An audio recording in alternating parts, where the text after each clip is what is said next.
France.com,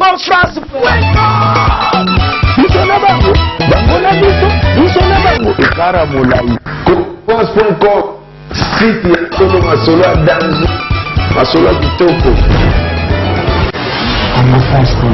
Bonjour à vous et merci d'être branchés sur la meilleure chaîne du moment, www.congofrance.com, avec notre patron, Monsieur Josué Lili Pumba, et avec notre grand manager, Junior Boukson Boukassa. Donc merci Nabino, fidèle internaute, on vous aura toujours la branchée et on a meilleur site du moment. Tolobara minité mais tolobara meilleur site du moment pour musala ne yango nem tolobara na place na biso na wana na moni ba fidèle au bazara wana toujours branché à Kolanda Congo France wana moni mama minze ma motema tous pepé la mbeto le bisou à ton maman là où tu es. Je passe encore un clin d'œil à Odilon Mampou, il y a plus que patron. Il y a son gars biso ba conseil il faut arabat ba conseil à pour ça musano kitoko wana moni parti électro wana babiye asolola kakana mur ba o pe ba kisara en plus na ba conseil na biso wana moni era Ramsès yende makambo mikolo yo na pisi suba salam na ngai belé na David Lolito un vrai tonton babi tambola na mikolo po iba moi sagesse na bango po zala ba sage po yo pe au côté ça ba sagesse na bango. Donc voilà, encore une fois je vous retrouve encore ici aujourd'hui na bi keso bo na émission o c'est que boyebi ke musala ne sala makito yango bolanda ka émission ya Sahara Ramazani la Chanel. Je reçois encore pour vous aujourd'hui le prophète Ngefa. Le prophète Ngefa, nous avec le prophète Ngefa, tout le baptême moi et belé, mais ming tout ça la matanga pour tout le père de papa Olangi a fait hier. Au besoin qui image, besoin d'information pour bâtir belé peut bâtir un message. Donc paix à son âme papa bisika zali tout le un peu par rapport à pasteur et par rapport à mort et à papa Olangi n'enga tiki biso. Ils ont pas si non perdre mon pour babisto perdre mon ils a pas si. Donc je dis bonjour à prophète Ngefa, bonjour. Ah bonjour maman Sarah Ramazani Zambia Pambolayo parce que émission na bino, émission dans l'impact et pas idéologie et le bar toujours la vérité.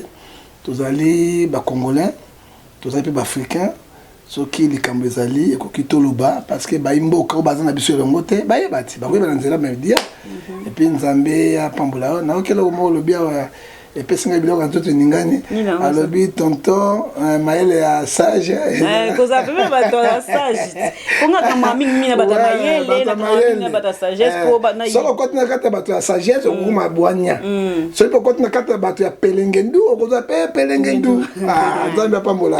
Merci beaucoup pour faire des alors toi tu coopères de papa Olangi à Kofi d'Afrique du Sud baba qui a malade le cœur en fait hein avec un thème na évité babi l'Afrique du Sud va remplacer na mutema je sais pas par rapport à wana non par rapport à mort ya papa Olangi tu peux pas ça pasteur peut parmi bino pour tu perdre donc bino de beaucoup feli to ra bino de beaucoup feli papa Olangi impressionnant par rapport à wana bon maman na ko biso loko moko boye Amos 3:7 Dieu ne fait rien sans tout faire révéler c'est que les serviteurs les prophètes un vrai prophète azai sentinelle mboka ifalo na bagenda ko nabi baba muso akwe na lobaki yango kaka na Muna Cédric oyo cameraman le plus puissant ya Congo roi de Makembese ayebi yango OK na lobaka na caméra na bi akokweya mutu yango moni yango alors ya mibale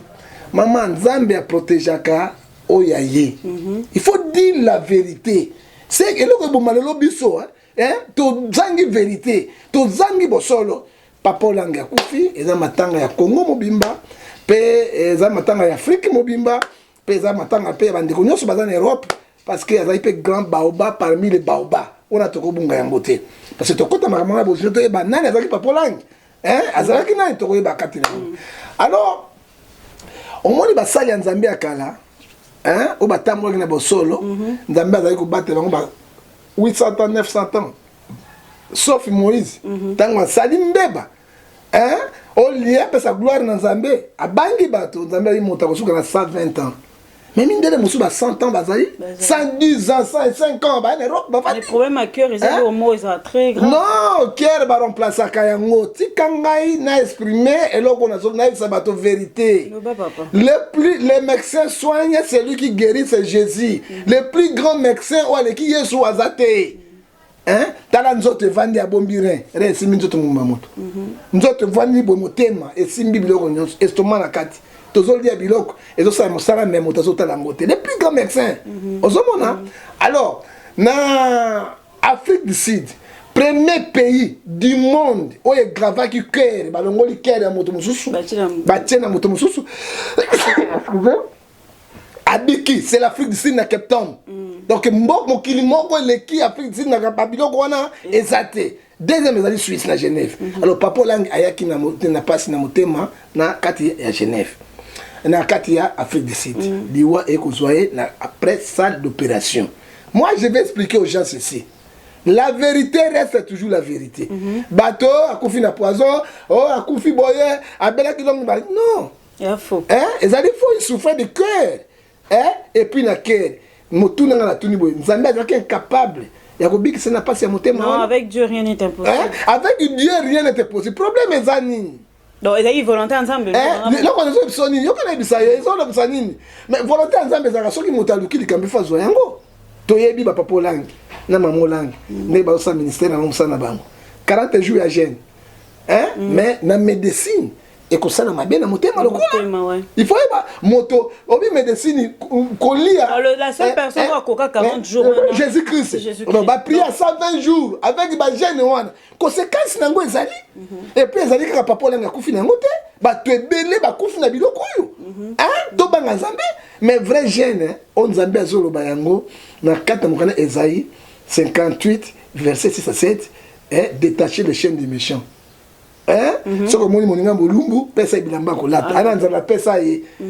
Alors nzambe ko sepela na jeune wana koleka. Bon mini mosusu et l'on appelle na jeune prière mais 2 jours, 3 jours, mais 40 jours, 35 jours, 25 jours. Voilà les conséquences. Yami bale. Moto na nzambe ko kufa na âge ya mokete.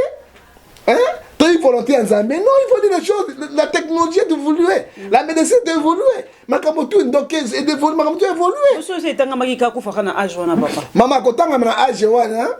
Mais Nzambe lobi donc on appelle ça kabato. Ba vivre na sena mokili. Ko le canon vie internet on na paradis a une longue vie. A kufi trop jeune. Trop jeune.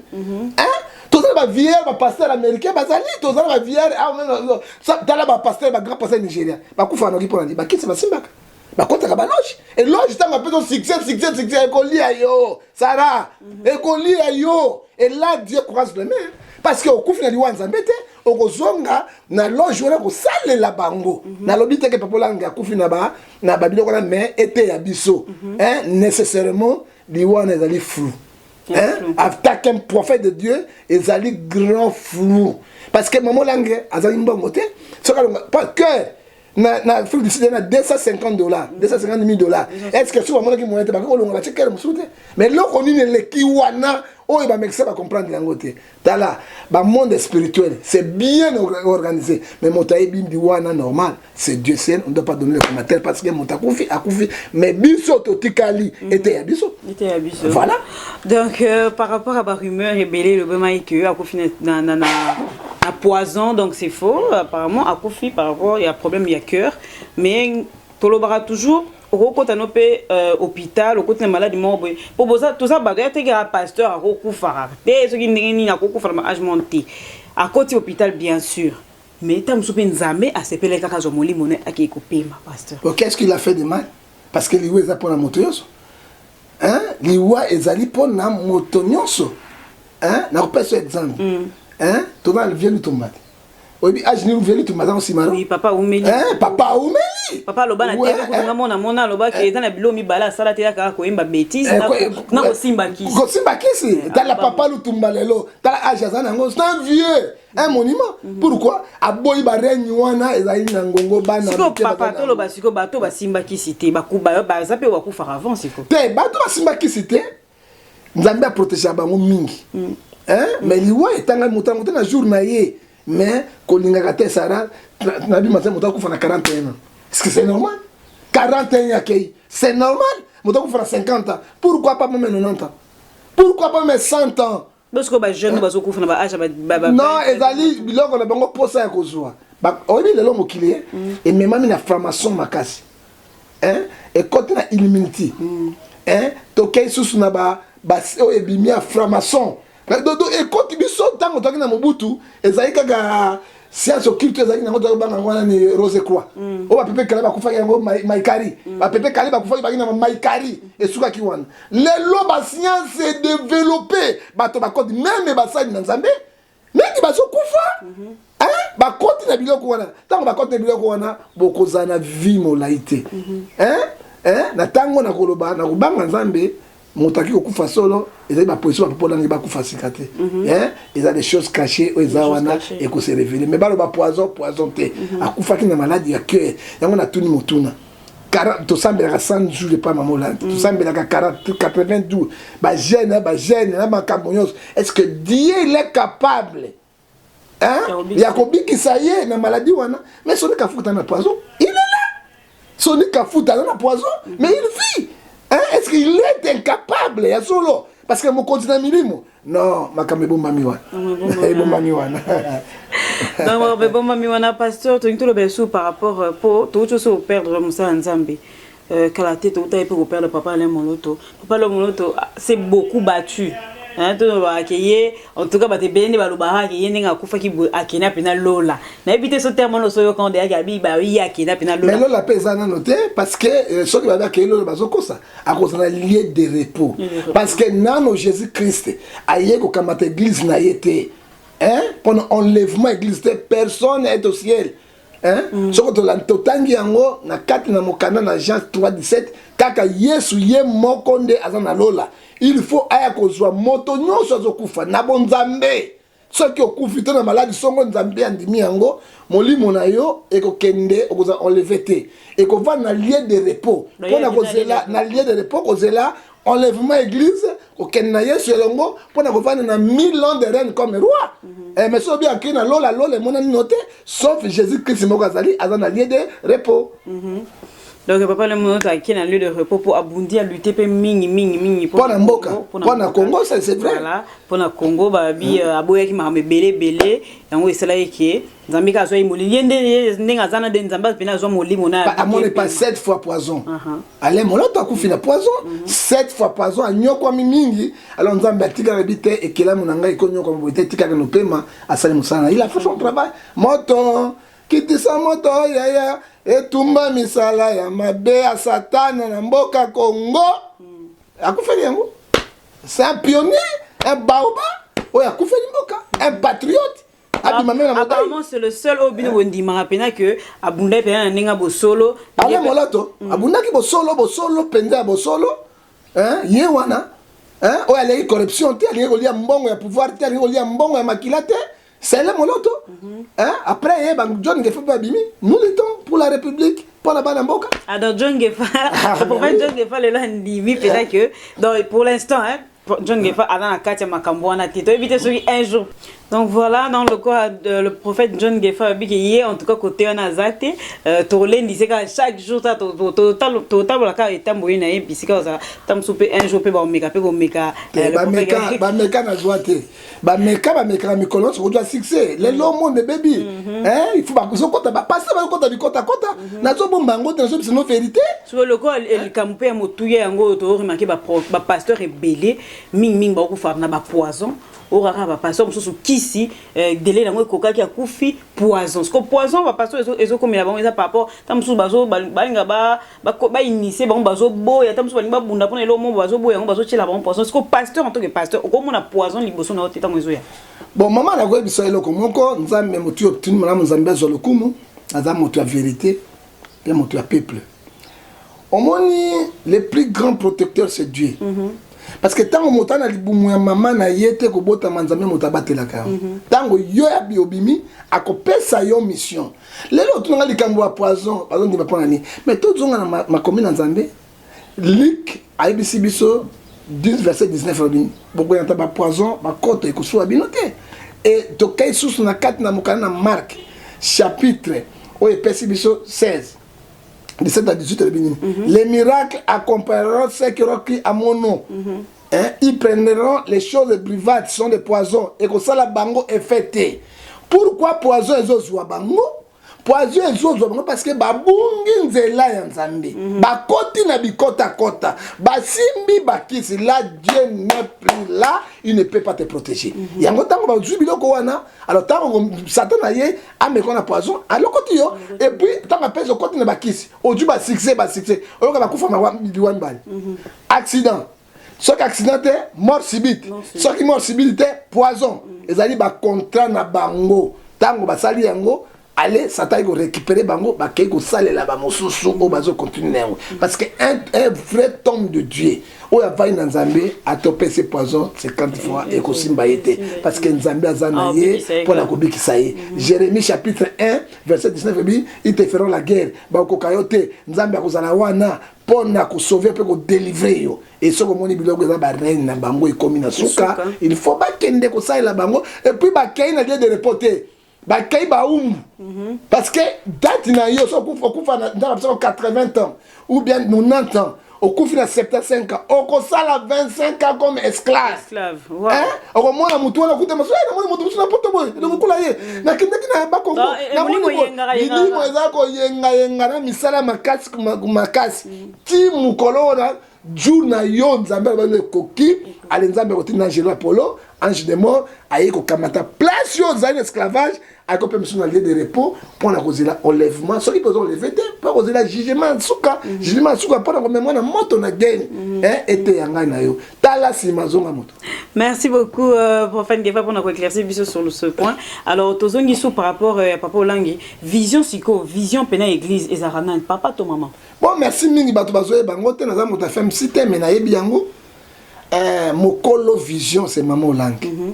Hein papa Olangi ayaki tango abalaki ye baye ko ya asangani lokola maman Olangi soto Olangi akobenga papa Olangi ngati mwana na ye pe malgré mobali na ye parce que mokolo vision maman yango mona Olangi otso Olangi nde comme maman wana Olangi nde comme maman ya maman c'est que papa Olangi palati yango ba comme mwasi na ye mais mokolo vision oui, à ça la kabilo qu'on a nyonso c'est maman Olangi. Papa Olangi ba côté comme évangéliste comme nini mais visionnaire et ça là qui maman Olangi parce que soi-disant yende Nzambe akuta ina ye sport comme na ngoka kaboy to kota te Nzambe moko yebi oyebi esike makambo bokuku ezaka Nzambe et puis mokolo pelengendu eza Nzambe ato sai pelengendu Nzambe akoyeba kaka ozomona mais papa Olangi avec na vision te mokolo vision ezali maman Olangi ndenga tikali nango lokola ye soki bazwi moto mosusima akobakisa papa Olangi va continuer va kundi ekei mais moto na vision c'est papa maman Olangi ce n'est pas papa Olangi.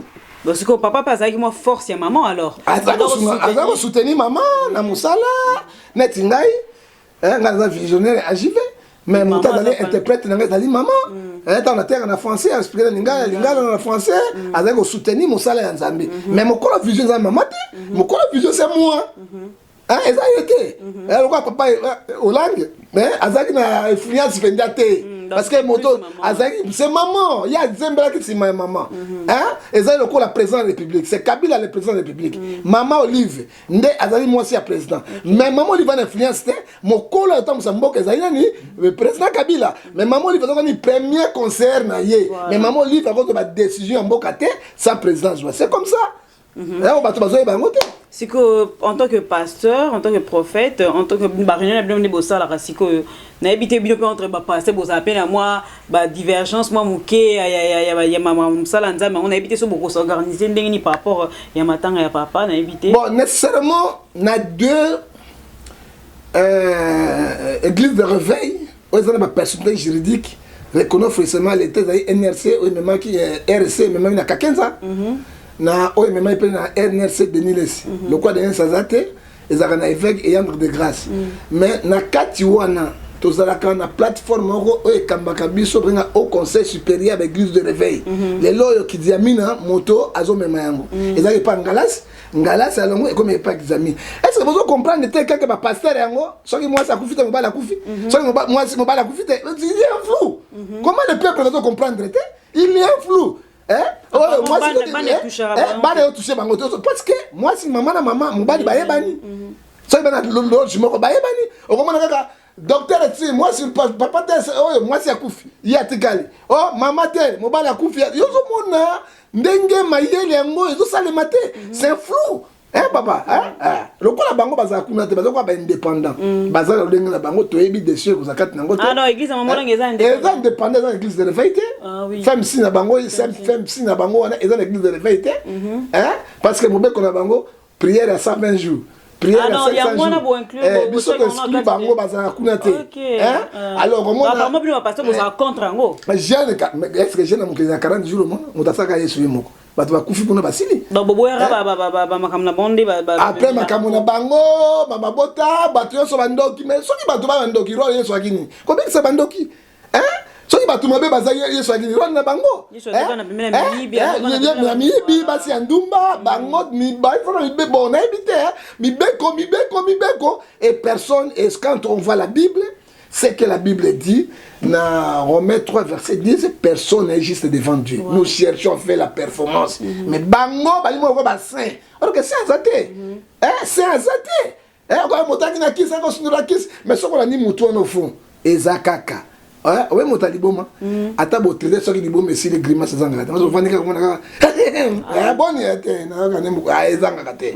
Ozomona moi c'est le fundo azanga grimace te. Mo bala le fundo amona ba grimace azanga ngote. Ozomona ndebi loko na bango baza kuna te. Mais le ko la maman wana papa wana zaki pe mutu muna zembia si maman si na ye. Les camo salemi parce que ils appellent comme gouvernement. Gouvernement pe kotala yango parce que grand baoba akiti. Mais na lobaka avant décembre grand baoba moko akokweya na lobaka yango nzambe azosanga pe ezo continuer bato mosusu oyo za profite malheur non mabele kina mboka basali na nzambe batiki nzambe baye kokota na misala ya pelengendu misala ya mabe ya poloso. Alors pelengendu wana poloso nanga na yeba traduction nango te prophète. Pelengendu ezali na lingala ya bakanza ezali bato ya mayele mabe. Ah, ya le pelengendu. Pelengendu ko exemple olenga kwa moto ya pelengendu azana mayele mabe.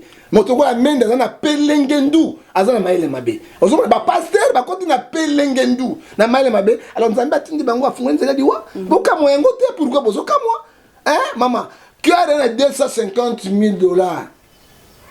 Mais maman là, c'est un milliardaire, millionnaire. Elle a des églises partout dans le monde. Soit tu dis que la caméra, tu as 500 000 $. Et il y a changé. Mais il y a qui n'a pas de nous avons la justice, parce que Galate 6, verset 7, c'est que l'homme aura s'aimé, il moissonnera. Tu as dit que Maël Mabé, Azana Missala Mabé, n'a pas fait exemple, parce que était abisso. Malgré Yango. Malgré ça, l'association a bien noté, mais quand même beaucoup soutenir. Donc, soutenir, il y a un peu de matanga, c'est comme une Kinshasa, on a fait un noir, on a Yango, on a soutenir Yango, mais nous avons fait le Mogo. Jésus-Christ revient bientôt. Ce n'est pas pour le jugement, pour prendre son église. Batoba Bongwa. Ça, c'est le signe fort. Ce sont les signes. Ce ne sont pas les signes du temps de la fête. Ce sont les signes forts. Bato va contacter maman Olangi. Papa Olangi, on a un Zambé à faire ici. Papa Olangi, maman Olangi, Akei n'a pas pété. N'a pas pété. Et ça, on est Jésus n'a pas porte. Les apôtres croyaient que Jésus restera infidèle dans le libelle internet. Tant qu'on va dire, Kangi Yesu. Babandi ko beta Yesu, babandi ko crucifié, babomi Yesu, ba porte ba kota na kubanga. So ki Saint-Esprit ya kité pour na afungo la bangote. Et ça qui me christianisme ça yini et koyaki. Ozomona, c'est ça le problème. Ce sont les signes forts. Biso ba pasteur, otozo ko sabato. On appelle si j'ai entendu aussi ça par rapport à Wana. Donc j'espère que l'émission OSP Sibino Makasi. Donc voilà, j'espère que l'émission OSP Labino bien, Biska Bozali. Alors pour faire une guerre sur le sujet O est tout charming pour Babi entre Bino et pasteur Bolingo Zarana on pété. Ils ont répété les pour faire une guerre dans l'église na Olingo sa campagne na tam so ben ici tam so Moïse Mbiaya to Denis Lesaya. Tout va passer à miner nos bazar d'ailleurs renommé ou comme le monde est licolo. Est-ce que à Rosa Pena tant na bolingonio sur Roya sans demander quelque chose ou quoi que ce soit? Bon non ko sala yango bazar maele mabe bana maele ya poloso mingi. Aucune question ba bango. Ya on a ba l'église ou Mickey, il faut se soutenir bino na bino. Bango pe wana ba se soutenir entre bango na bango. Ça c'est la condition ni. Basa avaya au senga mamsusu $500 ya carburant. Mais ngai l'église na ngala oteya na zora 250 francs. Na plus $500 ndenge. Ya mi balé caché. A ko ça peut batouter. A ko ça appelle comme extraordinaire té. Ya mi sato akoya te parce que akozwa ilo côté. Mais ce qui comme tourne na bango, bazo sa la campagne, bakoma benga ba pasteur ba église mika ba ye ba pesa ba idéologie o ezanga ba impact ba idéologie ya solo ya pamba eleki o ba somo bola eleki comme ça moto ko zanga mayele apesi bino tosuwe Zoa $5, il a 50 personnes. $5, 50 personnes. Il y a beaucoup de passé. Dimanche, il y a campagne. Batia Kambongo, pour battre le sabbat. Tout quoi, ils ont fait l'été. Ils ont fait l'été. La seule vérité, ils ont battu le sabbat. Et puis, ils ont battu le bon. Et puis, ils ont battu le bon. $5, $10, il y a 50 personnes. Mais le pasteur n'a pas signé, il y a mouké. Escroquerie à Makassi, avec l'église de réveil, a tenu bateau plein. Bon moi ne mutu monene si matanga ko nduka bambongo na tu akobenga na bino ko la mbo azokila mukwa boko mapemende ozo ba yakate pourquoi motema monene bako yaka ni soki soni abengi kijamini aye soki jamini bango na bango quoi abengi roi ya oyo abenga ya fibo aseka mukuna ale aye ale soki ba oyo grand gege abengi batona ba gege wana oyo grand gege mbie abengi bango ali baye kaka bango na bango escroque so bakomi bakontinue abengi bango ba pasteur amike bakendeke te so bakomi na présidence ou bien na gouvernorat toni eka bango basangani bazokende na kombo ya bapasteur nyonso ya ville ya Kinshasa ya république mobimba gouvernement bapesi mbongo be professeur bapesi mbongo na kombo na bango soki baye baki okabola kaka bango to 5 to 6 esili tokotondisa stade tokosala boye alors mbongo apesa bana babato ebele te ozomona baki associé bato batondisi kati na bango eza maile mabe c'est que ba pasteur normalement basala non pasteur pour na ko sambela pour na mutu akosenga mbongo te pasteur normalement pour na bikisa mutu akosenga mbongo te vous êtes là pour na ba ne ba na bible boloba ke mokonze likolo eza ya babola yango na te eza ya babola donc bino bozana pour na biso babola parce que tant beaucoup mosenga ba cacher bongo na éviter ça pour mais na éviter wera osenga cacher frère Patrice akoyo osenga be cacher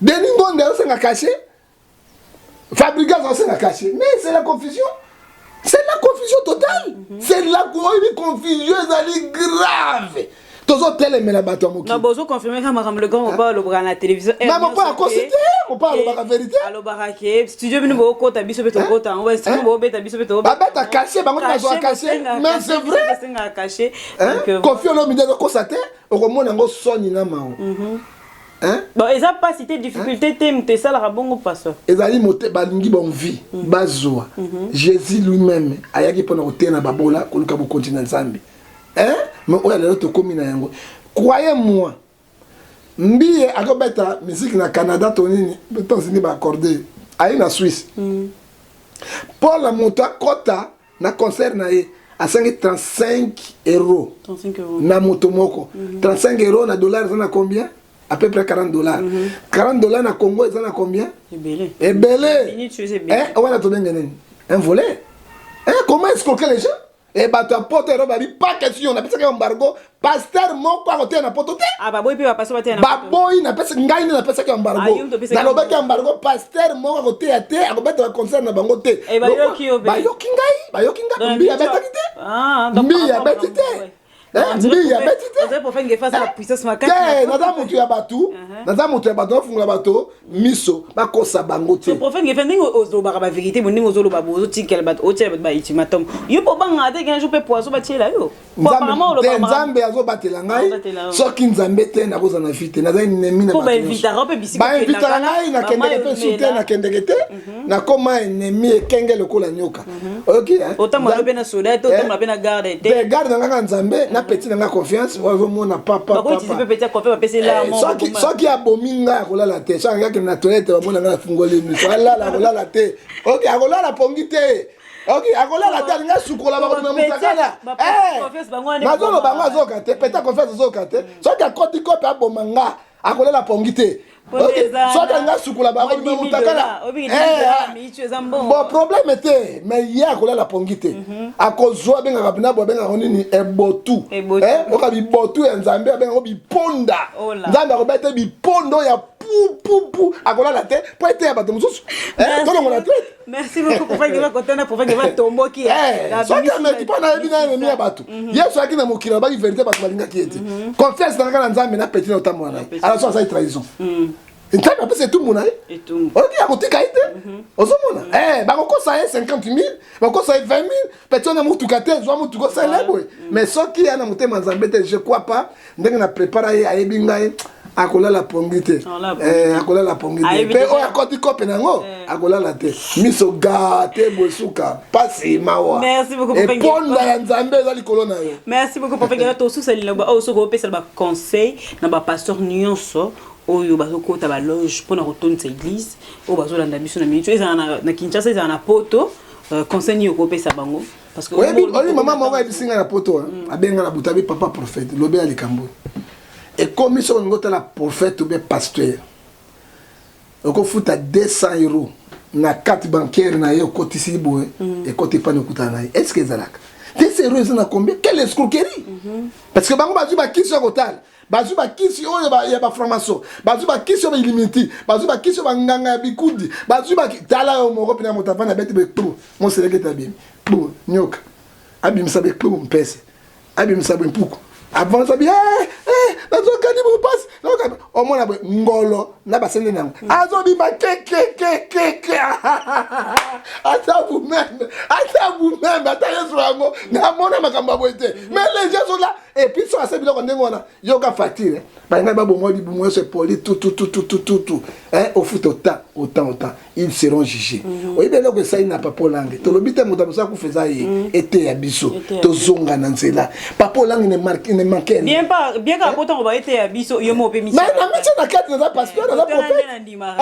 ete ya biso totikali parce que fimo na nzambe ezali nzambe kotika to pesa bana nzambe également te bakufi ebele ba prophète Silas bakufi ba prophète miné na Congo bakufi pe nzambe azo continuer ko boma kaka ezala ba politicien ezala me ba nalobaki ti moto monga okwe to komi décembre te papa langa koye ba msu bazoya tozonga na nzela tozwa bolingo to misali sana tozala bomoko to kabona te yesu apesa biso mpona amour na paix na bolingo lelo tozala na amour wana esalaka te mpe ezali eza te nous ne critiquons personne mais tozolakisa bato liwe eza mpe na moto nyonso mais quand même tosenga na nzambe apesa biso mpe longue vie mpo tosalela mosala oyo soki tokosala ngo na voie normale nzambe akopusa mais okamata ezekiel te nzambe abisaki nini azokufa ezekiel asalaki nini alelaki epai nzambe na mili abaki nzambe kanisa misala malamu nasalaka nasalelaki yo atindi so prophète na tabi zonga yebisa akufa biso te nabakisi 15 ans pourquoi nzambe akobakisa biso te 50 ans esu na bamona biso te akobakisa te mpo misala na biso mabe eleki bapelengendu eleki. Merci beaucoup. Donc pour faire que Fabien avait sa batumbo tété. Na pesa Jésus na numéro na nga téléphone. Mini po zwanga WhatsApp, mo Viber, na za musai na bino, na za pona bino pona kosunga bino. Soki na lobi mabe boli misanga. Mais so na bina vrai normal tika de Nzambe azona komu. Alors tozo sauver ba âme to tikali. Tozo sauver parce que lobi Jésus revient à bientôt. À coup ton position ni. À quoi sert un homme de gagner tout le monde? Il servait à son âme. Ba pasteur ba komi lokola ba Nzambe. Ba pasteur encore en église ba tane maputa. Ata Yesu ba tandaka maputa mbala moko na cheval. Et ba mbala sauter. Aza na moto ba katere yoso ba pasteur ba prophète. To kosuka ngonde ngeni. À quoi sert un homme de gagner tout le monde si perd son âme? Et chaz na âme ya moto zakate. Banga Nzambe to saye salelaye Nzambe akotia loboko. Liwe za moto nyonso mais c'est Dieu qui nous protège. To za katinero. Na numéro nanga 200 00243 89 610 49 41 okozwangai numéro moso okozwangai na 00 243 81 857 26 78 okozwangai 78 okozwangai na numéro privé na mumbu na bino mosali na bino ata ere yoso bobenga na ko satisfaire na ba prière pe na kopesa bino ba directive spirituelle pe to komonde pona mboka Congo na 00 243 99 99 42 937 pona kosukisa la paix sans mon totambo tété, la paix c'est quand Jésus-Christ l'homme de Galilée. Merci beaucoup, Prophète Gefa. Merci beaucoup à vous, chers internautes. Ndeboza, Popé, ça a toujours besoin de confiance à Rolanda Rabé émission. Merci à Bino, Pena Bosu, Tant, Rolanda, Bane, Banetina, Soukande, Tolbigaraki. Ceux qui t'ont blessé, Bino, Bolimbisa, Biso, Tozara, Batou, on est toujours la chair. Donc voilà, c'était l'émission avec le Prophète Gefa, Toba qui polait les vérités. C'était juste par rapport, il y a Neto perdre Baoba. Monsieur bien Rabawa pour Moussa Nzamba tout déjà attendre grâce et belé papa Olangi ninga tikep so bana lobby. Donc voilà, j'espère que vous suivez ba question sur obo tunenga vous suivez ba réponse na bino. Donc voilà, merci beaucoup à toute l'équipe de Congo France oba bunda arrache pied pour na Moussa Oekeni Malam wana moni douceur bienvenue na kata clavier ni na ba clavier na lobby ordinateur na kata montage Mouna Cédric artiste mobile Mouindo na sima caméra toujours na prise de vue wana moni le patron du site monsieur José Didi Pumba la peau noire à la tête blanche, le grand manager Junior Boukson Boukassa, manager à Gaïa et Moulaï. Donc voilà, merci beaucoup à tous les fans de Sarah Ramazan National. Merci beaucoup de ma conseil na bino pesa. Ngana lo ba bino toujours un million son. Na vana pembe na batama. Na vana pembe na batama sage pour na iba maye na bona sagesse na bon pour na ke liboso. Donc voilà, wana na moni Pati Electro, moi na maye la Belgique, le seul na kata Belgique. Odilon mon pouya plus que patron. Moi même mininzi mon tema tous pepé la méthode. Wana na moni je reste ma bien un vrai londonien. Yepe aidanga mina ba conseil na moni sous David de lui un vrai tonton ou mais ngone na yo Ramsès. Donc quant à moi je vous dis merci, on se retrouve la prochaine fois avec plein d'autres surprises avec Sarah Ramazani, la Chanel. Au revoir et bye bye. Bye. Bye bye. Congo France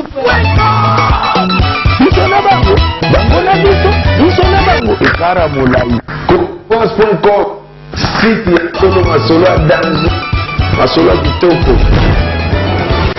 Congo France.com